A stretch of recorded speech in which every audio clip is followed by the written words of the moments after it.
2.3 million stone blocks. Some weighing 80 tons. No machines. No motors. No cranes. Just desert. And 20 years. The Great Pyramid of Giza is the only ancient wonder still standing. And after 4,500 years, modern engineers still cannot fully explain how it was built. For 3,800 years it was the tallest structure on Earth.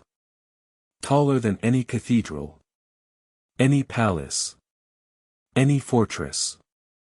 Built before the wheel was in common use. That's one block placed every 5 minutes, 24 hours a day, for 20 years straight. Without stopping.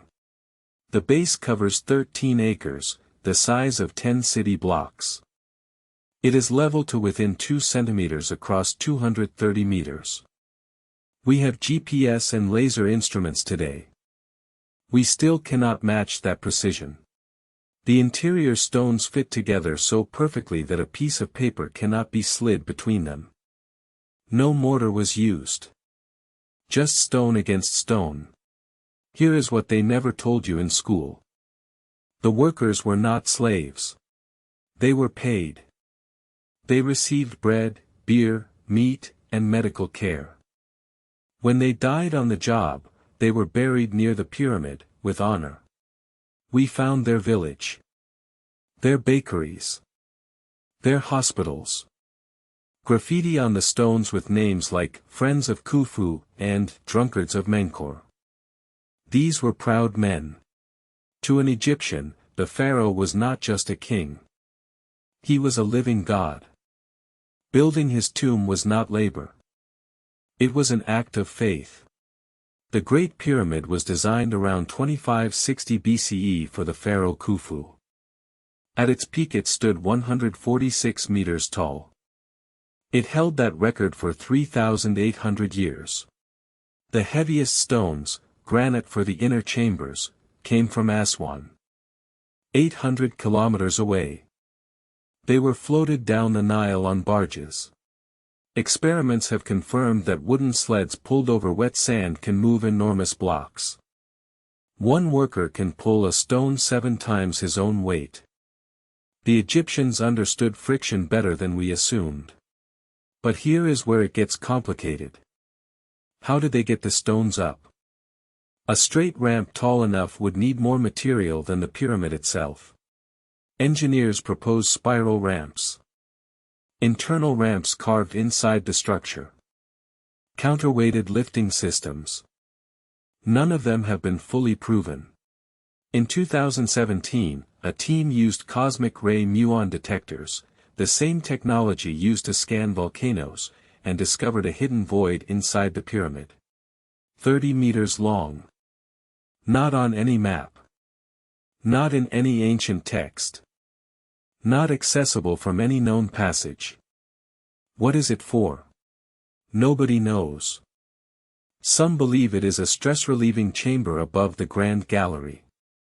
Others suspect it hides something else entirely.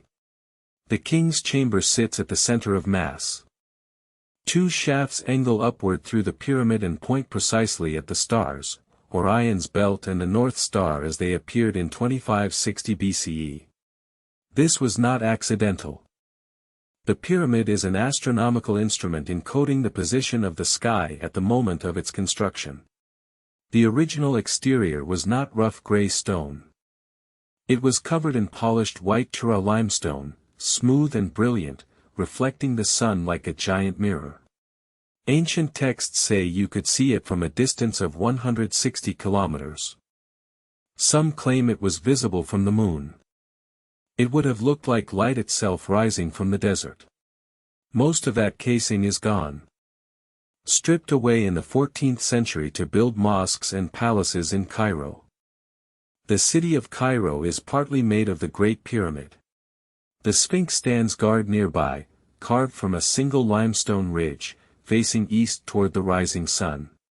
Some geologists have noted erosion patterns on the Sphinx that appear to be caused by heavy rainfall, not wind and sand. The last time it rained that heavily in the Sahara was 10,000 years ago. If that erosion is from rain, the Sphinx is thousands of years older than Egypt. This would rewrite everything we know about human civilization. The mainstream archaeology community strongly disagrees.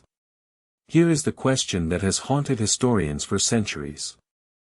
The pyramid was built as a tomb. That is the official explanation. But no mummy has ever been found inside it. No burial goods. No inscriptions on the walls. No treasure. Just empty chambers and an open granite box with no lid. Either Khufu's tomb was robbed so completely that not a single grain of dust remained, or the pyramid was never a tomb at all. Alternative theories range from power plants to calendar systems to water pumps. None are accepted by mainstream scholars. But none have been fully disproven either. What is accepted, the scale is staggering. If you disassembled the Great Pyramid and lined the stones end to end, they would circle 2/3 of the Earth.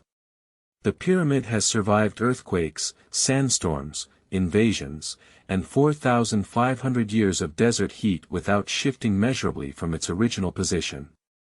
It was built to last forever.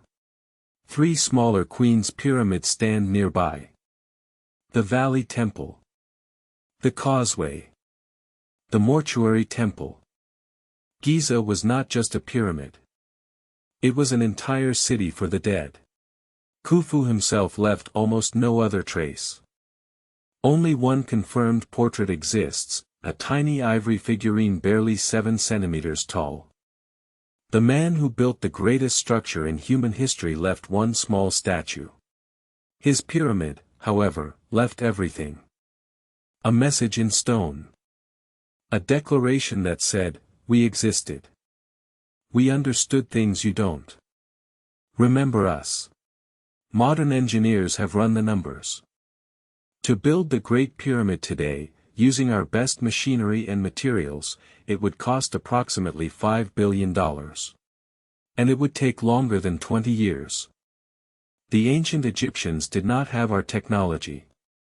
But they achieved something we have never matched. And we don't fully know how. Every few years, a new theory is published. Ramps. Levers. Kites. Water channels. Each one solves part of the problem.